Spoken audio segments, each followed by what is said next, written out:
Back to my channel. কেমন আছো তোমরা সবাই? আশা করছি তোমরা সবাই খুব ভালো আছো। আজকে আমার সন্টু পাপার বার্থডে, দেখতেই পাচ্ছ।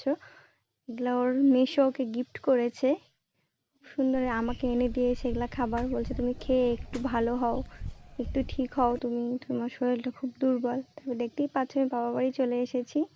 আমাদের পাপা তো গিফট পেয়ে অনেকটা পরিমাণে খুশি। তারপরে দেখতেই পাচ্ছ পাপা ডান্স করছে, খুব মজা। মানে ওর বার্থডে মানে কি মজা ওর আজকে। তারপর দেখতেই পাচ্ছ কেক কাটিং শুরু হয়ে গেছে।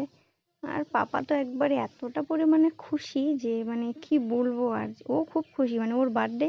ওর মেশোকে আজকেও বলছিল, ওর মেশো বলেছে পাপা তোমার কি গিফট লাগবে আমাকে বলো, আমি তোমার জন্য কি আনবো। বলছে মেশো তুমি আমার জন্য ঘড়ি আনবা। সের জন্য ঘড়ি এনে দিয়েছে দেখে এত খুশি হয়েছে, মানে কি বলবো। আর দেখতেই পাচ্ছ তোমাদের দাদা ভাই ওর দিকে দেখছে। ও এত পাকা পাকা কথা বলে যে কি বলবো। আর ভিডিওটা কেমন লাগলো কমেন্ট করে জানাবে। বাই।